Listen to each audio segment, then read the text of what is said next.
extremamente necessário até hoje, pois, embora sejamos a maioria da população brasileira, somos extremamente raros da produção do audiovisual brasileiro, sobretudo para escrever, dirigir e produzir suas próprias ideias.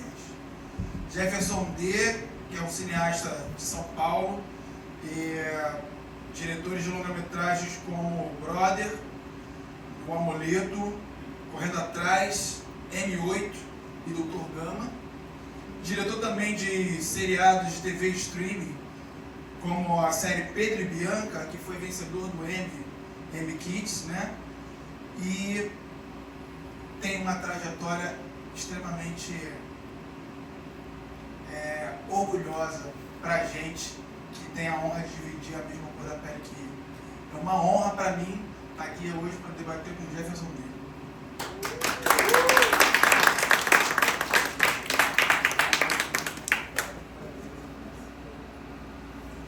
Jefferson, aqui no Ponto Cine é bem informal, chega, apresenta suas ideias. Vou até virar minha cadeira e sentar aqui. Fica à vontade e você pode fazer uma introdução. A galera vai perguntar, o Jonathan está ali e o Wendel também. O Wendel está aqui com os microfones. Só levantar a mão que aí o microfone chega até você. Está contigo, Jefferson. Gente, primeiro é uma honra imensa estar aqui. A maioria dos meus filmes passaram aqui no Ponto Cine. Todos os filmes passaram aqui. E para mim, enfim, hoje o Narciso está estreando no Brasil inteiro.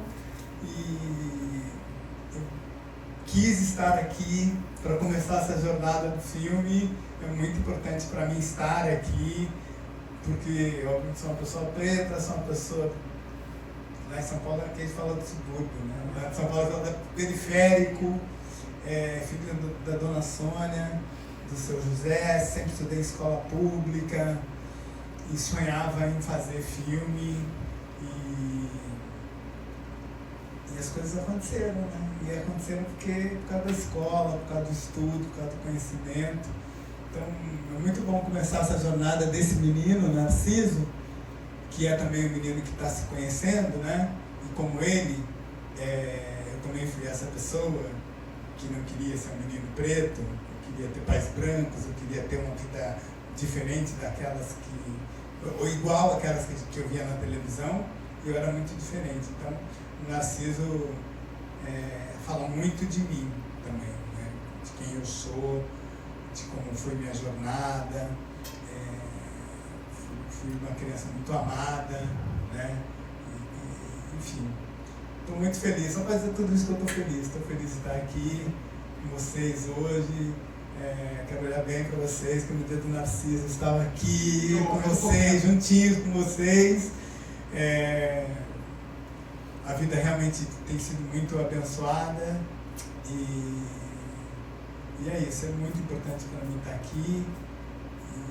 Esse menino preto, que agora passa metade do tempo em Los Angeles e metade do tempo dentro dos estúdios da Globo aqui no Projac, fazendo novela. Acho que muita gente talvez tenha visto Garota do Momento ou Terra e Paixão, e eu estive envolvido com essas novelas e foi muito importante, né? Dirigindo novela, e quando não estou dirigindo novela, estou dirigindo filme. Então para mim é uma honra estar aqui agora. Obrigado, Léo. Obrigado por você. Jefferson, para a gente balizar, o Diálogo de Cinema ele geralmente acontece sábado de manhã, né? Porque a gente fica aqui, Guadalupe é um bairro operário, né? A maioria da população sai do bairro para ir trabalhar, depois enfrenta a Avenida Brasil igual você enfrentou ali para chegar. Nós estamos fazendo hoje, excepcionalmente quinta-feira, porque o Jefferson não teve uma agenda, né? Correria, Los Angeles, Globo, família, cinema e tudo mais. Mas fez questão de estar conosco e é uma honra imensa. E aí a gente está fazendo esse debate de exceção numa quinta-feira. Agora, quem tiver alguma pergunta... Gente, fica à vontade aí, eu sou de casa aqui, viu? Só levantar a mão quem quiser fazer uma pergunta. Eu vou fazer uma então para começar, enquanto o pessoal vai se soltando.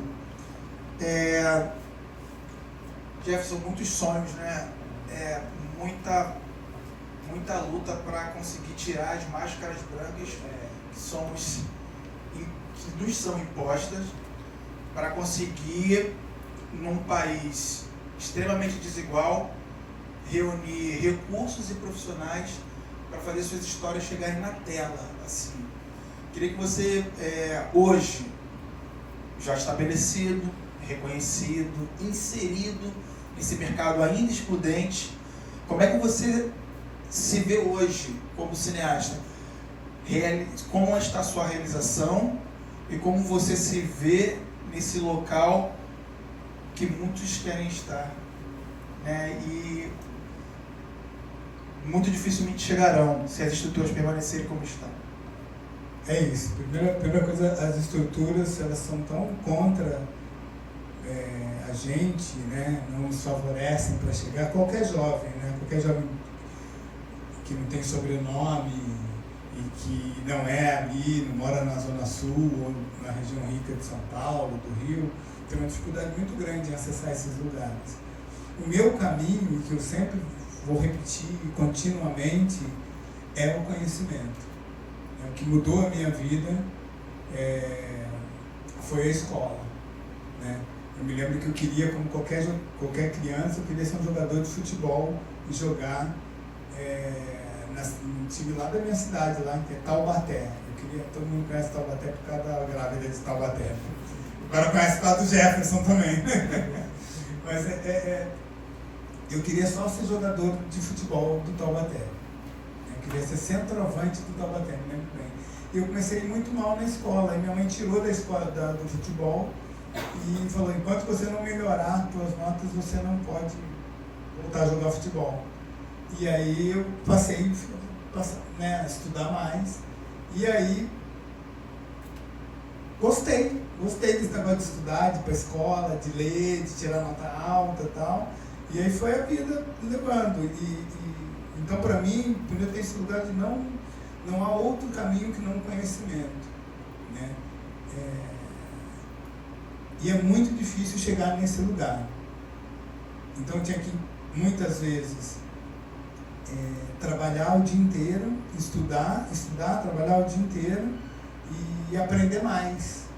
E, obviamente, quando eu estava na faculdade e tal, e aí consegui passar no vestibular também e tal, muito estudo e tal, gastando todo o meu dinheiro para me preparar para o vestibular e tal. Eu me lembro assim, eu tinha que estudar muito mais, eu chegava em casa e estudava mais. Hoje, como diretor, eu sou um diretor que trabalho, às vezes, muito mais, gasto muito mais tempo trabalhando do que meus colegas. Nesse momento, por exemplo, estou lançando o Narciso, preparando o próximo filme, que chama Quarto de Despejo, da Carolina de Jesus. Estou preparando a novela, escrevendo meu próximo filme, que é o M8, parte 2, e é tudo isso. Então, um dia para mim, que a princípio, para os meus colegas tem 24 horas, o meu dia tem 36 horas. Assim. E eu gosto muito do que eu faço. Eu acho assim, quando a gente gosta muito do que a gente faz, a gente tem que estudar e tem que conhecer bem. Assim. Então, é uma dificuldade? Mas essa é a estrutura. É muito mais fácil eu ficar reclamando. Não vou reclamar. Vou estudar mais e vou entender como é que isso funciona e como é que a cabeça das pessoas que vão me julgar funciona, né? Porque a dificuldade todo mundo tem, não é porque eu sou preto e sou cineasta que tem dificuldade, qualquer pessoa tem dificuldade, né? Saiu de casa já começa as dificuldades, às vezes não consegue nem sair de casa, né? Porque tem uma situação que você não consegue nem sair da sua casa, você precisa ficar esperando para sair de casa. Então, um pouco essa não me coloca nesse lugar especial, sabe? Mesmo com todas esse momento bom, bonito, com uma história de muitos longas-metragens, eu gosto dessa ideia de que eu estou colocando só a minha contribuição ali na sociedade brasileira. Nancy. Oi. Meu nome é Mariana, eu sou produtora. Eu conheço você porque eu fiz um workshop de direção há muito tempo atrás com você, lá no na Lapa, no Centro da Justiça ali. Sim, me lembro. Eu acho que eu já conversei com você, a gente contei em outros momentos. Sim. E tal. Eu quero agradecer por esse filme, que é de uma delicadeza. É muito fino, muito delicado. E eu queria que você falasse um pouco sobre a escolha estética do preto e branco. Sim. Porque eu acho que é muito importante para a narrativa do filme. Vou começar primeiro a falar obrigado pela sua pergunta, porque me permite falar de uma pessoa, anota o nome dela, guarda na cabeça, chama Lilis Soares. Lilis Soares. Lilis Soares. Ela é uma diretora de fotografia, uma mulher preta, Lilis Soares. Premiada no mundo inteiro e é uma das maiores diretoras de fotografia do Brasil. E ela é o segundo filme que a gente faz juntos, né? O Narciso foi o primeiro, agora a gente fez o Quarto do Despejo juntos também. E a gente era muito estudiosa, eu também. A gente foi, de que maneira a gente poderia mostrar para o espectador que o Narciso estava entrando na sua jornada de autoconhecimento. Ele estava entrando dentro dele, né? De que forma? E a gente fez alguns experimentos, fez alguns testes e tal, e a gente chegou nesse lugar do preto e branco, que é um lugar muito ousado, né? Tal. Mas também porque na minha cabeça, é uma coisa mais simples. Eu todas as vezes que eu sonho em preto e branco.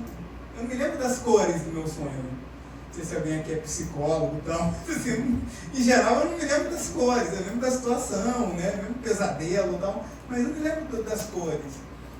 E pra mim é isso, e o Narciso, na sua jornada, ele é um garoto, né?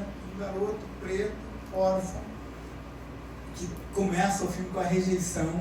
Ninguém gosta de ser rejeitado, ninguém gosta de... E uma criança sendo rejeitada, então... Porque a gente é adulto, é rejeitado, a gente tira de letra, né? Manda meta, vai, a vida que segue, né? Mas uma criança não, ela não tem as ferramentas, né? Uma criança que é rejeitada, ainda mais na situação do Narciso, né? Esse pré-adolescente. Então, esse lugar de rejeição e essa tristeza, para mim, um lugar para falar dessa tristeza era o preto e branco, né? Então, era o meu... Você fala assim, como é que é a tristeza? Peraí, preto e branco. E nesse sonho do Narciso, o mundo é simples, né? Também simples nesse sentido, às vezes a gente simplifica a vida e parece que tudo é preto e branco. E quando vai para preto e branco, não só é preto e branco, mas ele trabalha, o filme também trabalha com claro e escuro, alto e baixo, som e silêncio. É um filme muito silencioso, né? Tem hora que você fica até ouvindo que está lá fora, na outra sala, é tão silêncio que fica. Então, essas opções, preto e branco, mas também tem esses contrastes que me interessavam muito. Então tem muita câmera alta, tem muito, né, um xadrez ali, quando ele está jogando xadrez, aí ficava lembrando de tudo que era preto e branco. A tecla do piano, aí falava, tem que ter um piano para ele tocar nessa casa rica, né? Casa rica às vezes tem um piano mesmo lá, tal, então a tecla, né, preto e branco, tal, xadrez. Então me pareceu um lugar bom para falar da tristeza, né? Não é só um preto e branco, né? É preto e branco, quente, contrastado, um espetáculo.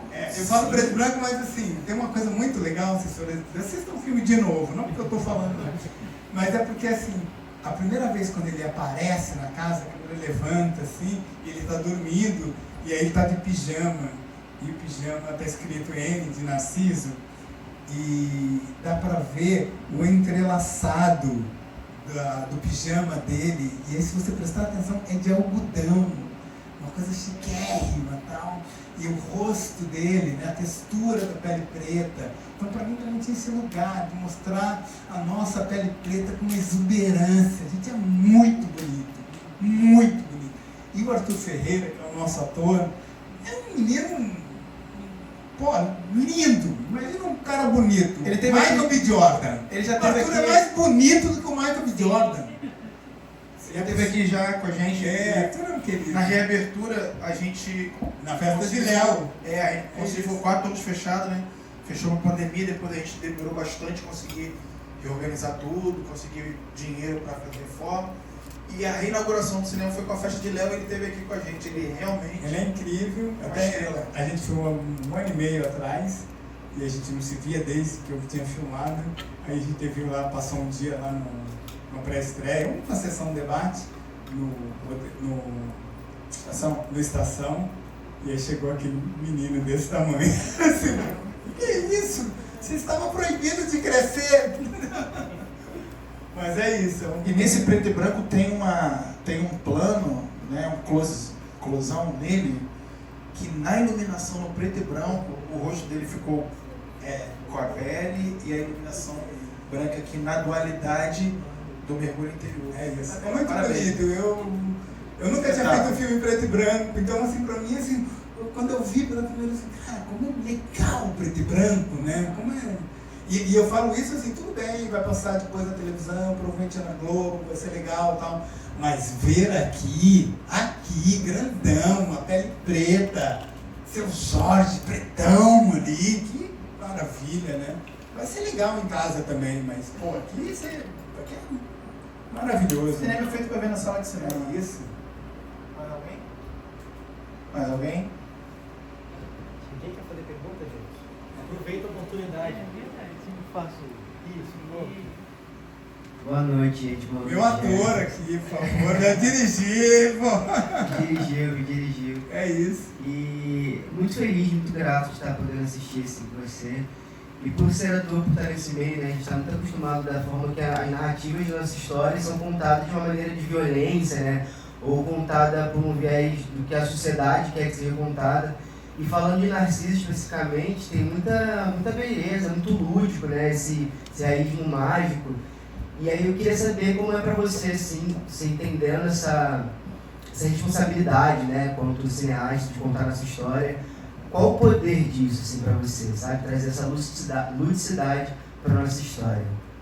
Olha, eu vou falar uma coisa que eu acho que eu fiz um filme, vocês acabaram de assistir, um filme altamente revolucionário. Revolucionário mesmo. E eu vou explicar por quê. Vocês passaram 90 minutos vendo um filme onde a maioria é gente preta, retinta, preta pretona mesmo, e durante esses 90 minutos não morreu ninguém. Ninguém tomou um tiro. Ninguém tomou uma chicotada nas costas. Ninguém tomou um tapa na cara. Isso, pra mim, assim, já é o lugar... Eu queria fazer esse filme.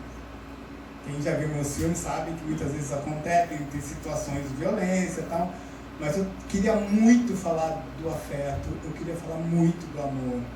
Nossas famílias pretas, e quando eu falo família, eu não estou falando pai, mãe e filho de sangue. Eu estou falando dessa grande família preta, que é a tia que cuida de você, e que você olha um menino na rua e fala, menino, não faz isso, você não pode fazer... Essa grande família que somos. O quilombo, né? O quilombo, a ideia do quilombo, de que a gente... Quem mora em comunidade sabe exatamente o que eu vou falar. Às vezes é difícil falar em outros lugares, fala assim, a gente se sente responsável. Existe esse lugar de ser responsável pelo teu filho do teu vizinho, existe esse lugar comunitário, né? E eu queria falar disso, né? E a melhor maneira era falar sobre o menino órfão, né? Que é cuidado por alguém. Ela fala isso, a Carmen, eu não sou mãe de ninguém aqui, né? Mas eu amo todo mundo, e eu amo esse menino de uma maneira incrível, né? Então eu queria falar desse amor. Eu comecei falando aqui, eu fui uma criança muito amada, né? E foi muito bom, porque eu acho que eu tenho muita raiva no meu coração por tudo que eu já passei, muito ódio, mas eu sempre falo assim, que só de raiva eu faço os filmes com amor, muito amor. E eu queria falar desse lugar, desse um amor que não é um amor homem e mulher, namorado, não um afetivo de abraçar, beijar, não. Queria falar desse amor, desse lugar assim, de ajudar o outro e tal. E de ser duro também, né? A Carmen fala pro irmão dela de uma dureza tão grande, e com um carinho tão grande que quando ela se retira, aquele homem grande, que é interpretado pelo... ele cai nas lágrimas. Então o filme também é construído desse lugar, das nossas lágrimas, né? E não é explicado, ele não fala, estou chorando por causa disso, mas nós entendemos por que ele está chorando. E muitas vezes são as nossas dores, né? São também as nossas dores, a gente sente essa tristeza. Então eu acho que o filme é revolucionário por causa disso, que fala dos nossos afetos, né? E ele propõe uma coisa que eu acho que é a mais desafiadora para nós todos, que é fazer silêncio.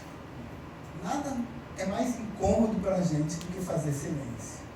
Mas essa sala aqui, e qualquer sala de cinema, é o lugar mais especial onde eu posso propor e todo mundo fica ali olhando ali, desde que você tem uma história. Então esse filme se aproveita muito do silêncio, né? É um filme que é muito difícil para a gente fazer silêncio, né? E não é silêncio porque alguém mandou você se calar, o silêncio é porque você quer fazer silêncio, porque você quer ficar calado, porque você quer ficar com você, prestando atenção na sua respiração. A gente ouve, o silêncio é tanto que a gente ouve quando ela vai soprar a vela. Ela sopra a vela e a gente ouve. Então o filme é construído dessas coisas pequenininhas, porque a impressão que tem é que gente preta não é delicada, né? Gente preta não sente dor, a Carmen fala isso. Eu também sinto dor, né? Então eu queria falar dessa delicadeza, né? Que eu chamo brinco, sempre falo com a minha equipe. Eu queria falar da delicadeza preta, né? Da impressão que a gente toda hora está no samba, toda hora que a gente é do barulho, toda hora a gente está envolvido com a violência, Não, eu queria falar, ou não falar, não queria falar. Olha para mim, né? Então o filme começa com isso, com o rosto do Arthur. Ele não está chorando, ele não está nada, a gente nem sabe o que está acontecendo. Só um pezinho dele que está batendo lá no carro, e a gente fica olhando para a cara dele lá, durante quase um minuto.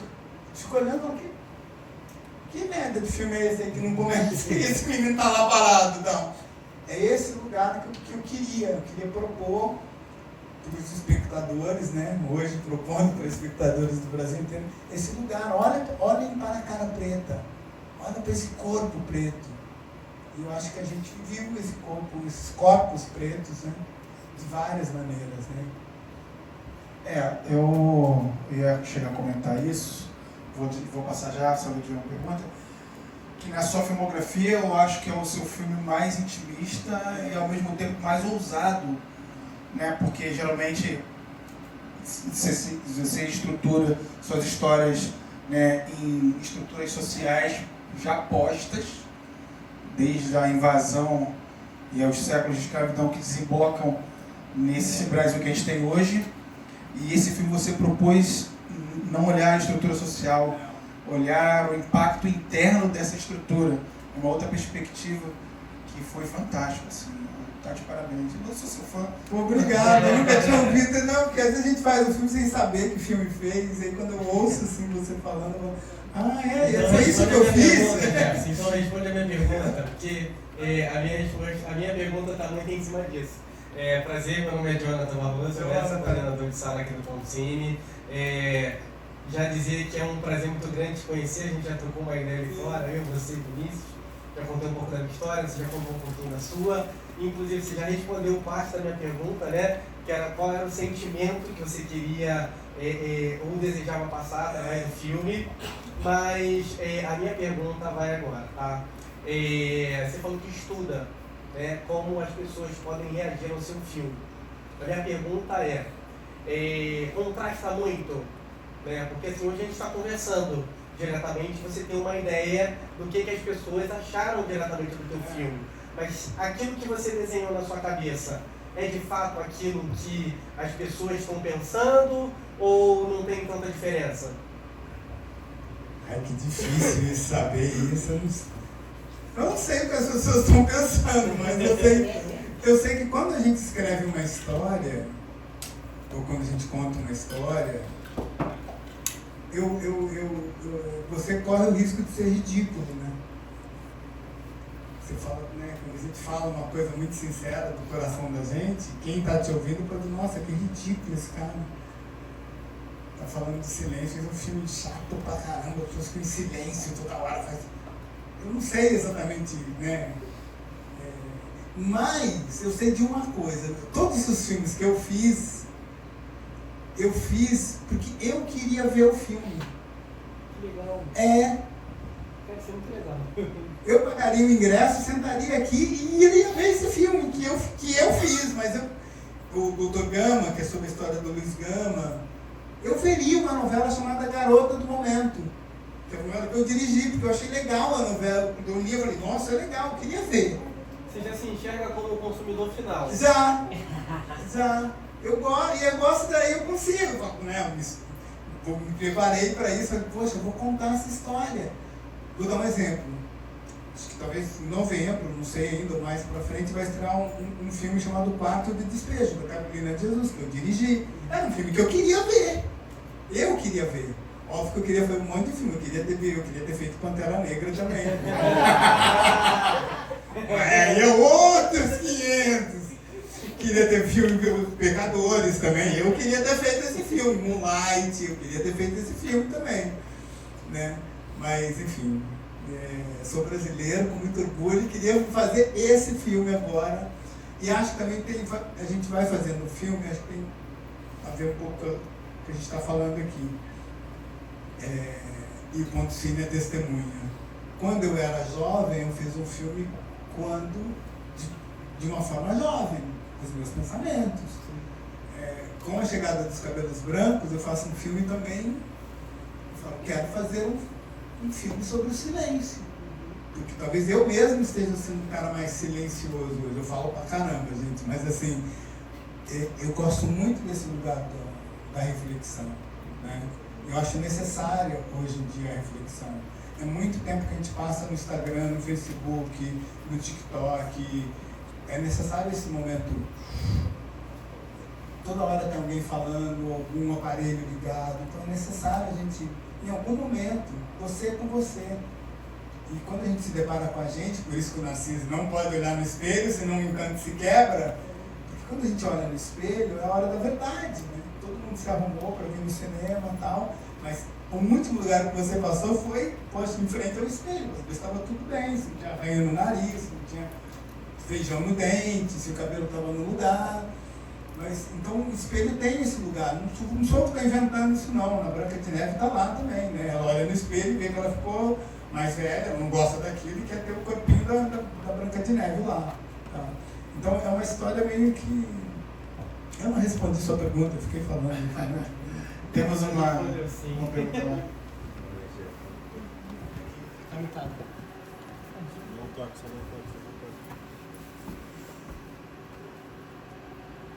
Tá sentando lá, Jefferson? Aquela ali, só um momento. Ana Luísa ali. Ana Luísa. Minha afilhada, Luísa. Ela ama a sua novela. Garota do Momento? Essa novela é genial. Eu também acho. Somos dois. Três, gente. A novela foi maravilhosa. Ele acabou de fazer 12 anos. Quando a novela acabou, ele ficou triste. Aí ele, mãe, a gente tem que ver a novela de novo. Ele ama a Garota do Momento. Aí agora a Duda Santos está na novela nova. Traidora. É a novela, entendeu? Não é a Duda Santos. É isso. Ninguém acredita, todo mundo fica chamando ela de Beatriz. Ah, Beatriz tá lá com o Lázaro Ramos, casou com o Lázaro Ramos. Você é Beatriz. Então... Vamos lá, pergunta lá em cima. Boa noite, gente. Boa noite, Jefferson. Então, ele perguntou como é que você deve se sentir em relação a construir todo esse roteiro e trazer esse filme pra gente. E aí, com uma perspectiva, né, trazendo a resposta pra ele em relação ao que você falou. Eu achei incrível. Eu achei um filme muito sensível. Isso é uma coisa que todo mundo teve consciência. Mas mais sensível pela forma como você expressa com facilidade, sabe? Porque a gente tem às vezes tipo 1 hora, 20 minutos e as pessoas fazem uma força para comunicar alguma coisa. E em 90 minutos você trouxe cortes da fotografia impecável. A fotografia desse filme está impecável. E aí a gente tem alguns detalhes, tipo a roda girando, quando ele decide explorar fora e ter consciência de novo daquilo que estava acontecendo, daquilo que ele tinha escolhido. Eu achei incrível o comparativo, né, ali, a alusão do Narciso, da relação dele com ele mesmo e do espelho, que é essa coisa mais profunda do que só refletir, né? Porque é um detalhe, é uma olhada no espelho, é uma coisa que pode ser rápida, mas ali é o que tem tudo a perder. E a minha pergunta era sobre isso. Mas antes da minha pergunta, eu quero falar de novo sobre a fotografia do filme, que tá incrível, assim. E eu tava pensando que quando a gente quer comunicar muito, a gente usa o preto e branco. Ainda mais com todo esse contraste. Mas quando a gente também quer, às vezes, trazer neutralidade para alguma coisa, mesmo que seja por um momento, que foi exatamente o que aconteceu no filme, né? Porque a gente tem a vivência na comunidade com uma coisa colorida, o reflexo ali, né? A animação, porque você também traz o senso de comunidade, quando a gente tem uma família que é composta por outras famílias, porque quem vive em subúrbio sabe que a realidade é essa, é um responsável pelo outro. Isso foi muito maneiro. Isso foi uma outra coisa que veio muito rápida, isso foi uma coisa que você sente a falta quando ela sai por um momento, quando ela fica ali na neutralidade do preto e branco. E depois ela retorna trazendo essa alegria de novo fez a escolha certa. Entendeu? E eu achei incrível. E a minha pergunta sobre o título do filme, e em relação à história de Narciso, é mais próximo, né? mais próximo dessa questão do quando ele se olha no espelho e isso quebra.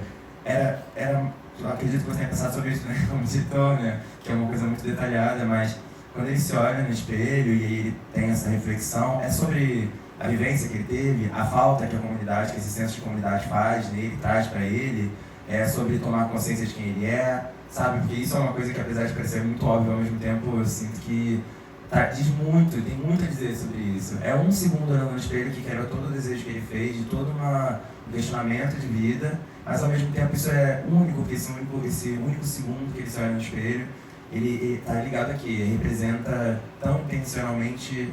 Tem um favoritismo, tem uma questão específica, algo muito intenso nisso? Caramba! Porra! Eu vou falar aqui também. Aqui a galera joga pesado. Cara, pô. A gente conversou sobre isso lá fora, né? Eu tinha que estudar mais pra vir aqui. Lá fora. Eu acho, eu não vou responder tudo, porque eu acho que é muito forte, muito importante isso que você falou. Primeira coisa que você falou, cara, assim, desculpa o seu nome. Eu sou Gustavo. Gustavo, obrigado. Minha vontade era gravar a tua pergunta, assim, sentar e escrever mais um roteiro. Mas, assim, primeiro, por que eu peguei o mito grego do Narciso? Está lá no Google, História do Narciso, mitologia grega. Na mitologia grega, ou seja, na mitologia europeia branca, o Narciso é um menino branco, lindo, e que ele não pode ver sua própria imagem, porque ele iria se apaixonar e ele acaba vendo a própria imagem e se mata, né? Ele vê a imagem dele num lago e, enfim, acaba se suicidando, porque ele acha que é outra pessoa tão bela, e ele mergulha no lago e acaba... Enfim, essa é a história da mitologia grega. Está lá no Google, pode pesquisar, que a explicação é melhor do que a minha explicação tosca aqui, tá? Mas, qual que é a grande diferença para o meu Narciso? Uma criança negra, quando se olha no espelho, ela não se acha bonita. Por quê? Porque ela olha, vê uma pessoa preta, ela fala, não, mas eu vi na televisão que uma pessoa, para ser bonita, ela tem que ser branca. Porque ela viu nas novelas, porque ela viu no TikTok, porque ela viu no Instagram, porque ela viu nas propagandas, porque... Então, assim, o primeiro choque para qualquer pessoa preta é que, para ser bonito, você não pode ser preto. Né? Para ser rico, você não pode ser preto. Então, quando a gente vê uma novela que tem uma pessoa rica, preta, mãe, pai... Então esse lugar, para nós, que somos maiores, é mais tranquilo, porque a gente tem ferramentas para lidar com isso, com as nossas frustrações. Para uma criança, isso é muito doloroso e é muito silencioso, né? E a gente conhece várias crianças que sofrem com isso, porque o seu cabelo é diferente do cabelo daquela, né? Então, uma série de questões. E o Narciso tem tudo isso dentro dele. Tanto é que ele passa, eu acho que os primeiros 5 minutos do filme sem falar. Ele não fala nada. Não. Então eu queria falar desse lugar, né, o lugar dessa tristeza e principalmente o sentimento de rejeição, esse mergulho. né?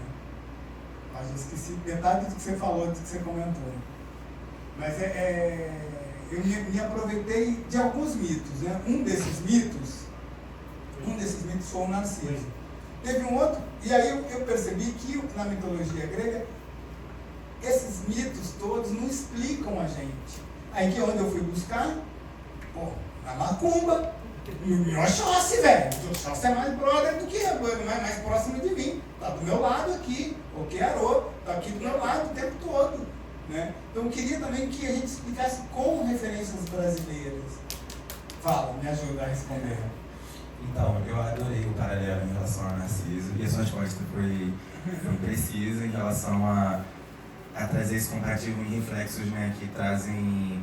Narciso era um rapaz que se apaixonou pelo próprio reflexo e morreu por isso. E aí a gente tem você fala muito sobre o silêncio nesse filme, você usa muitas vezes a expressão silêncio. E aí, muitas vezes o silêncio ele também pode ser muito violento. E aí quando a gente vai para dentro dessa condição do silêncio e ver como essa violência age lá dentro, né? Que é um filme extremamente silencioso, fala muito sobre tudo que ele passa em silêncio. E mesmo que ele busque o reflexo também dentro do silêncio. E a minha pergunta era sobre esse ato do olhar no espelho, né? A busca do Narciso. Eu sempre fico me perguntando, agora, né? A partir do momento que eu vi, mas eu vejo o filme e eu vejo essa questão do olhar no reflexo, e aí eu fico pensando, tipo, para esse personagem, para essa vivência, é muito sobre olhar no espelho e lembrar que é um jovem, um rapaz negro, ou tanto quanto, né, como a gente fala sobre comunidade, que é sobre lembrar que a falta que ele sente, a neutralidade que ele sente, é porque falta a convivência com esse núcleo, com os núcleos familiares, entendeu? Essa cor que falta, que eu acho que é muito que fala sobre os filmes que trazem em preto e branco, é sempre sobre essa... Porque eu já vi outras representações que falam sobre racialidade, trazendo o preto e branco com essa neutralidade de um apagamento, de perder a cor, de perder a alegria. E eu acho isso sempre, todas as que eu vejo isso sendo usado no audiovisual, eu acho isso incrível.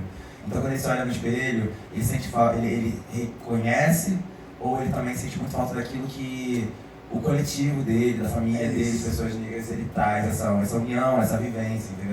Essa vivacidade. Não, lembrei, agora você falou uma coisa que eu queria dizer, que você acabou me lembrando também do teu comentário. Quando ele vai para Casa Branca, ou para Casa Rica, Casa Branca não, que é o filme do Luciano Vidigal, para Casa Rica, com os pais brancos, ele quer o que é a casca, né? Ele quer... E assim são os nossos desejos. A gente só quer... O que você quer? Se aparecesse o seu Jorge aqui falando assim, o que você quer? Eu quero ser rico. Então, assim, às vezes a gente quer a casca. O Gênio fala uma hora, cuidado com o que você deseja. Ele está falando por um Narciso, mas essa é uma mensagem pra gente o tempo todo. Cuidado com o que você deseja. Seus sonhos podem ser realizados. Ou não, ou você vai ficar numa frustração Sim. o tempo todo, né? Com aquilo que você acha que é o que você precisa. E aí quando rola isso no sonho dele, e ele vai lá com aquela casona, ele fica lá um tempo, acha tudo bonito, senta no sofá e tal, e ele fala, legal, agora eu quero sair. Aí o cara, não, você não pode sair, você queria ficar aqui. Ah, então você pode dar uma volta. E o carro fica lá, dando volta. De alguma maneira, tem um simbolismo nisso. Acho que muitas vezes a gente, quando faz tem um desejo muito inusitado e prejudicial a nós mesmos, a gente fica dando volta vou usar uma palavra que não é bonita, tá? Na cagada que a gente desejou. A gente fica o tempo todo dando volta numa coisa que não era pra você. E quando ele sai, aí sim ele começa.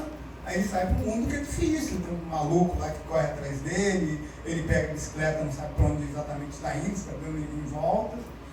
E aí o Gênio, que é um grande orientador, que é um grande conselheiro, fala, cara, faz o que você tem que fazer. Cuidado com o que você deseja. Você não pediu isso? Né? É engraçado, porque o filme fala muito da gente, né? E realmente é o meu filme mais pessoal.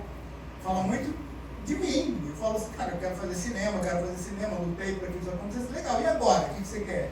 Né? Então tem um pouco esse lugar também de ser responsável pela tua própria existência, né? E o Narciso dá essa volta na jornada dele para chegar exatamente no mesmo lugar que ele estava. E eu acho talvez uma das cenas mais lindas quando ele abraça, a Carmen tá fazendo uma comida ali e nada mais expressa tanto o amor entre nós do que a comida, né? Nossas mães, os nossos pais, nossas tias, nossas madrinhas, elas têm várias maneiras de expressar o amor com a gente, mas a comida é um lugar que todo mundo aqui sabe o que é, né? Esse lugar do amor que se expressa por uma feijoada, por um ovo frito, por um café. Quer tomar um café? Né? Por esse lugar maravilhoso. O Narciso chega e fala, e aí, o que foi? Tá com saudade, né? E é isso, né? O dia do aniversário, né? E aniversário sempre a gente tem que estar ligado ao desejo, né? Pede alguma coisa, faça o seu desejo, né? Mas é isso, essa é uma história cheia de detalhes. Não passar o microfone, mas eu ia dizer que seria muito, muito incrível ter esse filme passando no mar. Eu estudei lá, eu estudei curadoria de arte no mar. E é um lugar que respira e dialoga e comunica e fala muito sobre território, sobre ocupar espaços, sobre ocupar território. E esse filme ele fala muito sobre essa questão do afeto, né? E traz muitas emoções coletivas, que seria de uma forma simples, e seria muito legal ter isso no mar, sabe? Eu acho que seria, dialoga exatamente com a ideia do filme, o espaço do Museu de Arte do Rio. Esse cara é o dono, ele que leva o filme para os lugares. Vinícius manda muito, filho. É ele. Vamos fazer a última pergunta que a gente precisa encerrar, tá, pessoal? Boa noite. Boa noite. Seu nome? Felipe. Eu queria saber se você prepara o seu elenco e como foi essa preparação com o personagem principal ali, para ele ter essa potência desse preenchimento do vazio. Né? Então, um vazio preenchido, altamente potente, bem expressivo, bem reflexivo. E a outra questão é qual o orçamento do filme? Qual foi o custo dele? Vou começar pelo final. O filme custou 3 milhões. Foi o filme mais... 3 milhões é muito dinheiro, gente. Mas para fazer uma longa-metragem não é um grande dinheiro, não é um valor alto. Mas foi o meu filme... um dos mais baratos que eu fiz, assim, e eu vou dizer uma coisa que é muito reveladora, assim. Eu, em um determinado momento, poderia ter mais dinheiro para fazer esse filme, mas toda vez que entra mais dinheiro no teu filme, também entra mais gente dando opinião, né, naquela história que você quer fazer. E aí eu tive uma reunião com uma dessas empresas que ia colocar dinheiro no meu filme. E aí quando eu contei a história e tal, falou, então você quer fazer uma coisa meio gênio da lâmpada, tipo Disney, assim? Eu falei, não, é uma outra coisa, né? Aí aparece o Oxóssi, aí tem o Xum, aí tem não sei... E eu percebi que ninguém entendeu o que eu estava falando, né? Ninguém entendia o que eu estava falando. Então foi uma opção de não ter mais dinheiro no filme, mas que eu pudesse fazer um filme que realmente eu queria fazer, né? Já tinha feito 6 longas metragens, eu acho que agora chegou o momento de eu fazer um filme do jeito que eu quero fazer. E aí, enfim, eu vou cair na segunda pergunta, Felipe, que é esse elenco. Aí eu tinha o roteiro pronto, tinha esses 3 milhões que custava o filme, era o que eu tinha para fazer o filme, e eu fui de amigo em amigo, ou de pessoa em pessoa, com quem alguns eu já tinha trabalhado juntos, né? Caso da Ju Colombo, por exemplo, da Juliana Alves, eu já tinha trabalhado juntos. E eu fui atrás de cada pessoa, outros eu admirava, não vou nem falar do seu Jorge, né? O seu Jorge é uma figura que eu já admirava há muito tempo, por causa da Cidade de Deus, por causa de toda a música dele, toda a genialidade dele. E eu contei para ele a história do filme, e ele falou, olha, eu vou sair de férias, mas eu interrompo as minhas férias para que a gente possa rodar o seu filme e eu vou fazer o gênio da lâmpada. Eu falei, só um minutinho, obrigado por fazer e tal. Eu fui no banheiro lá da produtora dele, chorei, voltei normal, assim. Então, vamos lá falar do filme, porque é muito Marcelo Serrado, a mesma coisa, a Fernanda Nobre que faz, né, o casal, e aí é um desafio, porque eram pessoas brancas ali, né, que sabiam que iam ser coadjuvantes da história, eles não iam ser os protagonistas, e mesmo assim eu sou muito grato a eles porque eles e elas toparam fazer esse filme, mesmo sendo tendo um pouquinho de fala, tendo um pouquinho de participação no filme, né? Então sou muito grato. E aí o processo de construção do filme, a gente se reuniu, essa equipe toda, né, esse elenco todo, e a gente conseguiu ensaiar, e eu fui falando, parece que é aqui, parece assim, eu fui falando das minhas intenções com o filme, que era um filme sobre a tristeza, fui abrindo o meu coração, contei minha história, ouvi as histórias de cada um, criando uma intimidade. Por quê? Porque quando você escreve um roteiro, em geral ele tem 100 páginas, você escreve 100 páginas, em geral um pouco mais de 100 páginas, né? Cada página, em geral, dá 1 minuto de filme. Então, em geral, um filme tem filme de 120 páginas, tem 120 minutos. Esse filme, eu escrevi, eu e a Cristiane Arenas, que é a co-roteirista, escreveu o roteiro comigo, eu escrevi só pouco mais de 70 páginas. Por quê?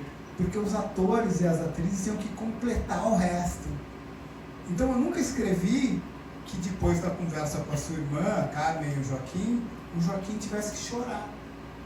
Só que naquele momento, durante os ensaios, eu vi que o Bucaça, o ator que faz o Joaquim, estava muito tocado. E a gente foi criando um ambiente no filme onde eles puderam se colocar e chorou. Ele simplesmente começou a chorar. E a gente já sabia que a gente tinha tido essas conversas, não era para parar de gravar, porque a gente queria esse registro do filme. Tá? E a mesma coisa, o Arthur Ferreira, acho que ele teve aqui, quem conhece ele, imagina, o Nego Ney, né? Todo mundo lembra dele do Nego Ney. Ele é um menino que não para quieto, né? Se ele estivesse aqui, ele já tinha subido aqui, descido, ele já ido ao banheiro, voltado, ele é muito rápido, muito ágil. E aí a gente foi construindo vagarosamente e com ele. Então todo o ambiente ele também criou para ele e para nós, não é só para ele como ator, mas ele também teve muita sensibilidade de fazer o Narciso. Não era mais o Nego Ney, não era o Arthur Ferreira, mas era um lugar do silêncio. Né? Então para ele foi muito desafiador também, mas para mim foi o filme mais silencioso que eu fiz. Muito silencioso, eu chegava no set, estava tipo aqui, assim, aquele silêncio total, e foi o filme que eu mais me emocionei.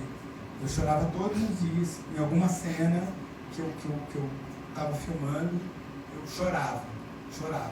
Chorei quando apareceu o gênio, porque acho que todo mundo, de alguma maneira, já queria ter um gênio, arrumar algumas coisas, aí pagar uns boletos, aí umas coisas, mas assim, a gente queria que o milagre acontecesse na nossa vida de alguma maneira, e acho que quando o seu Jorge apareceu com aquela camisa do Brasil, um gênio que para mim lembrava Oxóssi, e a gente construiu esse lugar de Oxóssi, foi muito importante, e eu fui me emocionando a cada dia. Então todo dia eu sabia, assim, foi muito doloroso para mim, e acho que para muitos de nós, ao ver o filme, também é um lugar de muita, né, quando aquela mãe fala, dói, ela passa a mão assim, e fala assim, dói, aqui também dói. Eu me lembrei, era um pouco muito da minha mãe, eu nunca vi a minha mãe chorar, nunca vi. Minha mãe tem 82 anos, eu nunca vi ela chorar. E óbvio que eu poderia imaginar, pô, minha mãe não chora, né? Minha mãe não sente dor, minha mãe é aquela super mulher. E eu sei que não é assim. Eu sei que em algum lugar, em algum momento, a minha mãe, a dona Sônia, vai pro travesseiro e ó... E a nossa Carmen também, ela fala isso, mas ela não chora na frente da gente aqui. Não sei onde é que ela foi chorar. Talvez na pia ali, no tanque, ela estava ali. Não, mas ela não chora, ela está ali sentida, ela é muito... Mas ela fala pro irmão, fala assim, não, o mim dói também.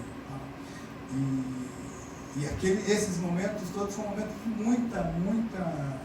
muita delicadeza, sabe? Acho que a palavra talvez que me ajude a explicar o processo com os atores foi de fazer um filme muito delicado. Eu queria fazer um filme muito dessa delicadeza. Acho que consegui. E eu sou muito grato a esse elenco do filme. Toda vez que a gente fala que ama um filme, não precisa ser filme drama, não. Comédia, né? É porque a gente... Ou novela, né? Toda vez que a gente ama uma novela, toda vez que a gente ama um filme, é porque a gente ama aquele ator, aquela atriz que fez o filme. Eu gosto de Garota do Momento porque eu gosto da Duda. Eu gosto da Maísa, da outra Beatriz malvada. Eu adoro a Maísa. Então sou muito grato. Toda vez que a gente ama, gosta de um filme, a gente gosta por causa daquele elenco. E essas pessoas são pessoas realmente especiais, mágicas. Elas realmente, quando estão na frente da câmera, é algo, sabe, fascinante. Esse menino, Arthur Ferreira, que bom que ele esteve aqui, porque ele vai brilhar muito, muito, muito, muito ainda na vida dele, porque ele realmente é de uma sensibilidade incrível. Assim, para mim foi algo muito marcante. E diária, quantas diárias? A gente filmou em 3 semanas, em 18 dias. A gente filmou 6 dias, aí parava, descansava, filmava mais 6 dias, parava e aí filmava mais 6 dias. Então foi também o meu filme mais rápido. Eu nunca fiz um filme tão rápido assim. Mas é porque também eu sabia o que eu queria, tudo que eu queria, o elenco sabia, a equipe sabia, e também a gente só tinha dinheiro para 18 dias. Vamos começar por aí. Eu só tinha dinheiro para 18 dias. Se tivesse dinheiro para 40, eu filmava em 40. Mas só tinha para 18. E aí tem um outro jeito também que é muito importante, né? Ganhou limão, faz a limonada, ou seja, que o teu limite seja também tua forma de criar. Né? Então, para mim, isso é muito importante. Para mim, não tem esse lugar, é muito difícil. Não, você tem uma dificuldade, aprenda a trabalhar a tua própria dificuldade, seu jeito de fazer o que você quer fazer. Né? Bem, gente,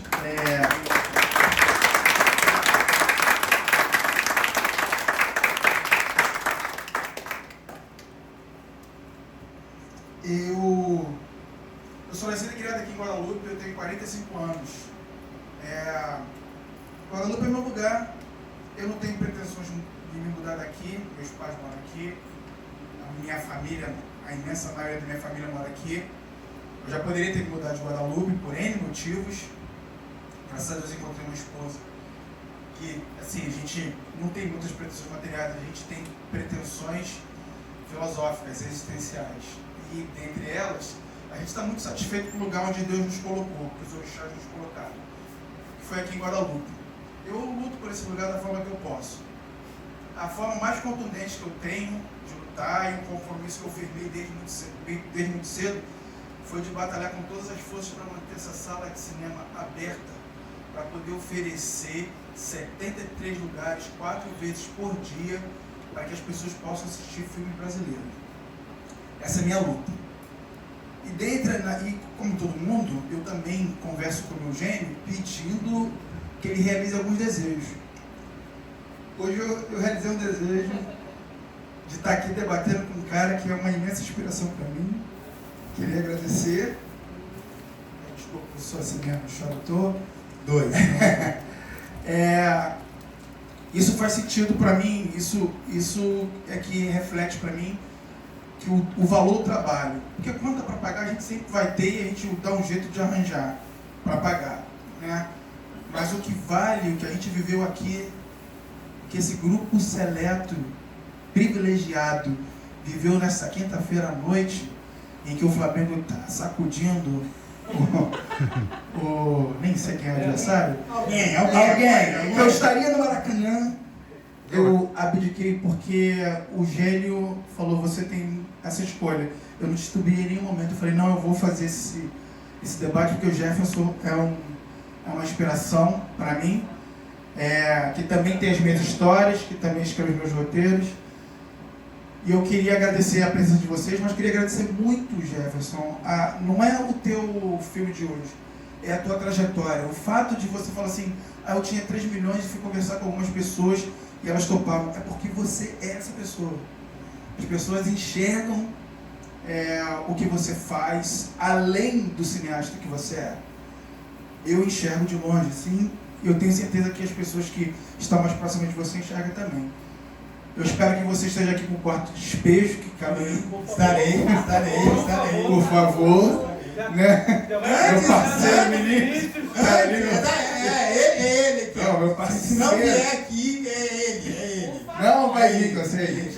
Mas ele vai trazer. Vinícius Coelho é parceirão. Eu espero que você esteja aqui de volta. Espero que tenha sido agradável para vocês. né, esse momento. Divulguem o filme, divulguem o Ponto Cine, né? É uma trincheira, a gente vive numa trincheira, né, Jeff? Porque manter uma sala de cinema praticamente de bairro, né? Nós não somos multiplex, a gente fica numa galeria, mas características de cinema de rua, que só exibe filme brasileiro no momento em que as pessoas não querem ir, mas ir a cinema, né? Mas a gente segue com compromisso, uma equipe valente, que está todo mundo aqui, o pessoal está ali fora. Essa cliente que está aqui, que sorriso, ela vinha aqui com aquele filho na barriga ainda. Que isso? Ela é frequentadora, 20 anos frequentando o Ponto Cine. Quase nasce aqui, é isso? Quase nasce aqui. E a gente, minha afilhada, desde que nasceu, né, a mãe dela trabalha aqui com a gente, minha comadre. Então, é um quilombo. Essa sala de cinema hoje é o meu quilombo. Eu quero te agradecer muito você, um orixá do cinema brasileiro preto, estar aqui com a gente. Muito obrigado. Eu que agradeço. Eu acho que para mim é muito, muito importante, gente. Vou falar uma coisa que é do meu coração mesmo. Há 1 mês e meio atrás, hoje eu moro um pouquinho no Rio de Janeiro, um pouquinho lá em Los Angeles. Lá em Los Angeles, olha só, Taubaté lá para Los Angeles. E há 1 mês e meio eu estava com um menino chamado Michael B. Jordan. Quem me segue no Instagram viu lá eu e Michael B. Jordan fazendo uma graça do lado dele. Meu marido, mas ele não sabe. Ele não sabe, mas eu aviso ele. Ele fica com a minha sogra. Meu marido também daqui do Brasil. É isso. Sabe, mas tudo bem. E aí eu estava com o Michael B. Jordan, o cara que fez um monte de coisa, enfim. Tal. Ganhou o Oscar. Ganhou o Oscar! O cara ganhou o Oscar! Ele ganhou o Oscar, eu encostei nele. Tá? É isso. Mas é uma coisa importante, eu acho que tão importante, e o que eu sinto, assim, e eu falo isso do meu coração, é porque eu ouvi também, e o jeito que conversamos e tal, ele, o diretor do filme, o elenco do filme Sinners, né, o filme Pecadores, essa grande comunidade que somos, né? E essa comunidade preta, essa comunidade das Américas, mas essa comunidade que gosta também e acha importante esse encontro dentro dessa sala. A gente falou um pouco disso, né? O quanto eu tinha acabado de ver o filme no cinema ali e tal, ele saiu da sessão, ele estava encostado ali, a gente conversou esse lugar do cinema, esse lugar onde a gente se encontra coletivamente para ver um filme, para ter uma experiência, para falar sobre. Então, e para mim, tão importante quanto estar lá em Hollywood, junto com ele, aprendendo e também compartilhando, estar aqui também. Então, queria agradecer. Hoje, como vocês sabem, é um dia muito especial, 19 de março. O meu filme o Narciso está estreando, chegando aos cinemas. E eu também, como você, eu acho que assim, eu não podia estar num lugar melhor do mundo do que com vocês aqui, nesse momento da minha história pessoal. E quando eu ganhar o Oscar, eu vou falar de vocês, é isso. Tudo isso começou lá, tá bom? É isso. Obrigado, gente. Obrigado do fundo. Que Oxóssi abençoe, Nossa Senhora Aparecida abençoe. E Jesus, Buda e todo mundo abençoe.